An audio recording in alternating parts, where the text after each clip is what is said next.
Hello students, how are you doing today? I hope that you're feeling great and you're ready to learn. Today we'll be starting a new unit. It's unit 7. The title of this unit is the media. What is the media? Let's find out. So first of all, let's start with what is print media? The main word here is media. Media is any kind of content that you consume. Voice, video, or even text like books, text messages, or websites. And today we're focusing specifically on print media. That means the kind of media that you would read that is printed, like newspapers, books, and so on.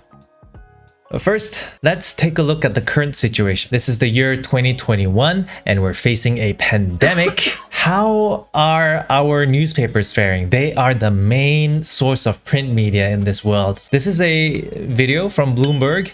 It's about the US situation, but I'm pretty sure that it's very similar all around the world. Let's take a look.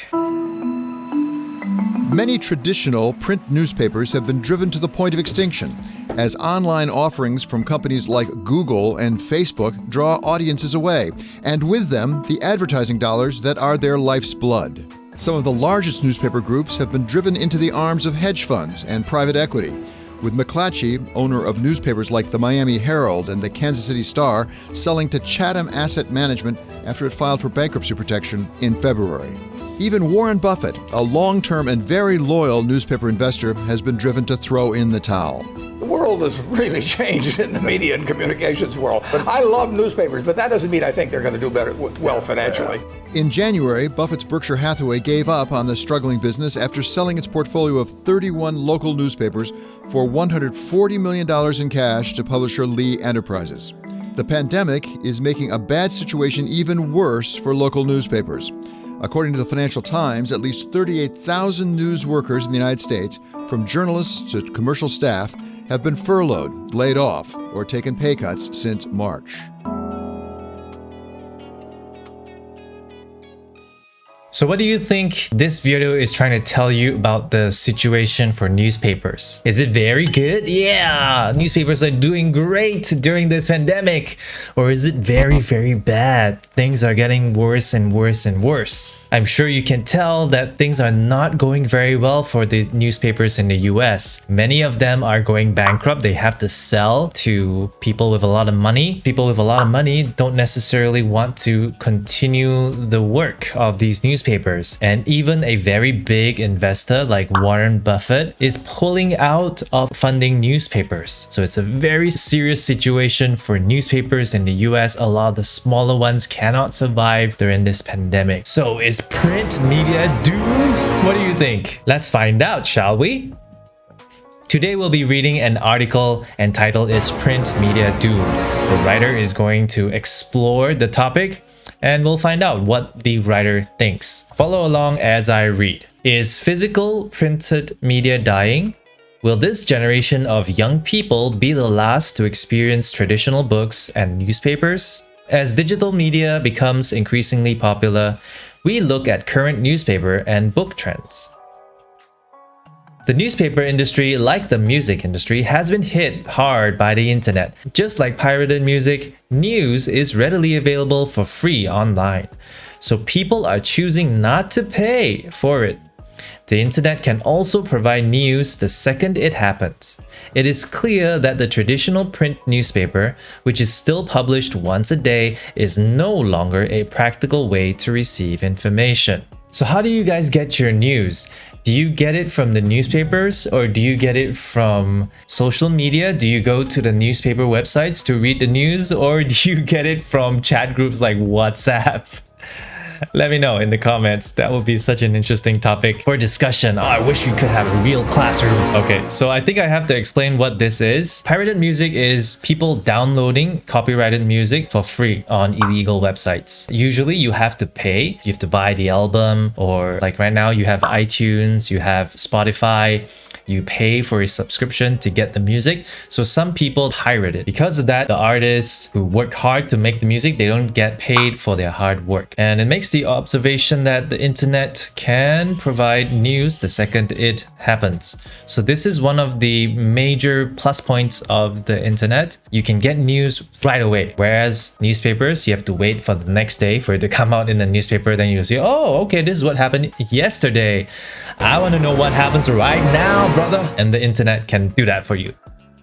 To keep their readers, most newspapers have now produced digital online versions. Plenty of news is available for free, but some famous, well-respected papers like The Times, for example, only give the reader full access to the digital version if they pay a subscription. Compared to the cost of a print newspaper every day, a digital membership is more affordable. Not only that, but online readers get an interactive experience since they can express their views by posting comments on articles that are of particular interest to them. The newspaper benefits from being online too. Money that was needed for materials such as ink and paper, warehouses, delivery cans, and so on required by a daily print newspaper can be saved. An online newspaper can make more profits, and there is less wastage of resources. Most newspapers now produce digital online versions. This is very true. A lot of newspapers in Malaysia have stopped being physical print newspapers. Instead, they've moved fully online, like the New Straits Times. And we have famous newspapers in Malaysia as well that only give the reader full access if they pay a subscription, like The Star. Some articles on The Star are locked behind a paywall, so you have to pay for a subscription before you can read. But it does say over here that the cost of a digital membership is more affordable. It's very true. The Star newspaper costs, I don't know, how much does it cost? Let's take a look online. Okay, so the Star newspaper print is 42 ringgit 42 cents a month, and if you just want the online version, that's 13 ringgit and 90 cents per month. Really, the online version is 4 times cheaper than the print version, and I guess that's one reason why a lot of people are moving towards reading their news online, because it's cheaper, more affordable. And the reason why these newspapers are able to offer their online content cheaper is because all these costs, you don't need it for online publishing. Ink and paper, warehouses, delivery vans, I think I mistyped this one. And what about books? If print newspapers are impractical compared to their digital versions, could ebooks on tablets and e-readers replace print books? Here, the situation is less clear because print books have some definite advantages over ebooks. Firstly, the print on a page won't give you headaches or eye strain like a screen does. Also, you have to charge a device or you can't read at all. And what happens if your device is stolen or breaks? You could easily drop it or take it to the beach with you and get sand or seawater in it. Then you will be unable to read until you have it fixed or get a new one. That's something you'll never have to worry about with a normal book. Cost is also an issue. You have to purchase an often expensive digital device, and then the ebooks you buy are only a little cheaper than the paper editions. Let me fix some of those typos. Okie dokie. So this paragraph is all about how books are better than e-readers. Headaches or eye strain? Yep, I'm one of those people who get eye strain. Like, you'll see me like blink really hard or rub my eyes while I'm teaching you sometimes. You have to charge a device. If your device is out of battery, you can't read. Very true. People like to steal devices. Devices get broken really easily too when you drop it, or sand or some kind of water gets in it. I bet that has happened to you before, right? You drop your phone into some water and it's dead. Goodbye. Expensive mistake. And yeah, to be able to read an e-book, you often need to buy a device. A few hundred ringgit. It's cheaper to buy books. Okay, makes sense? But best of all, a print book is a physical thing, and people like holding books, turning the pages, collecting them, filling their shelves and bookcases with them. People prefer the overall experience of reading a real book because it is more relaxing than using an electronic device. We love curling up on the sofa in a wet weekend and getting lost in an amazing adventure, or lying under a beach umbrella on holiday with a good detective novel. No matter how easy the Kindle or the iPad are to use, these machines will never be as user-friendly as a proper book, which you just pick up and open.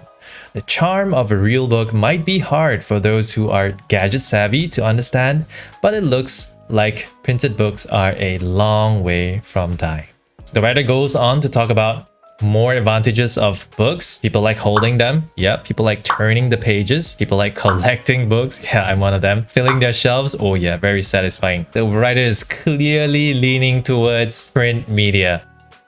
So what do you think? Do you agree with what the writer has written? Do you consume print media at all? And if you do, please share some examples of the kinds of print media that you consume and put it down inside of the comments. I would love to see what you have to say. But before we come to any conclusions, I have one last video to show you. In today's digital world, it's no wonder you might think print is dead. But did you know when it comes to advertising, a Nielsen survey shows catalogues and flyers still have the biggest impact on our buying decisions. Other research suggests holding print material creates deeper impressions on the brain because it's tactile and plays on multiple senses. The feel, smell, and glossy look of a freshly printed brochure evokes more emotions than anything in pixels, making the experience truly unique. Studies also reveal print is considered a more trustworthy source of information, giving us stronger emotional connections to messages delivered on paper. And unlike digital marketing messages on social media, which can vanish in seconds, print lasts longer and is easy to retrieve at your leisure. So if you've switched to a digital-only marketing strategy for your business, product, or service, you might want to think again, because print is certainly not dead. When it comes to answering the question, is print media doomed? I think we should stop seeing everything in absolutes. Like, oh, no internet's coming over, it's going to completely kill off print media. You know what? There have been many situations in the past where people have said that, oh, something is going to kill off print media, and print media is still with us today. When radio came, people said that, oh, this would kill print media. But no, we still have print media today. Television? Hello, when television came, everybody said that, oh, print media is dead, radio is dead. But we still have print media, we still have radio. Internet right now, we still have TVs, we still have radio, we still have print media. We should start thinking about what is the best thing about print media that we cannot replace, we cannot recreate in other places. So we use that to our advantage so that we have a variety of media to choose from with pros and cons of their own to complement each other, rather than saying, oh right, you're dead, goodbye, I'm not gonna ever look at you again. Because there are some things that print media can do really well, like what you saw in the video, that can't be done by digital media. And there are some things that digital media can do really well that print media cannot do. As people in the 21st century, we need to learn to use both tools. Isn't it great? We have two rather than just one. We can use both and we can use it to be successful in our futures. Nice. Attendance and assessment time. If you're my student, go to the Google Forms. The link is in the caption below. Answer all the questions and I will give you feedback. And if you're a student of another teacher, then your teacher will do that for you. What is the fastest video to go viral? Do any of you know? If you want to find out, you gotta stay tuned for my next lesson.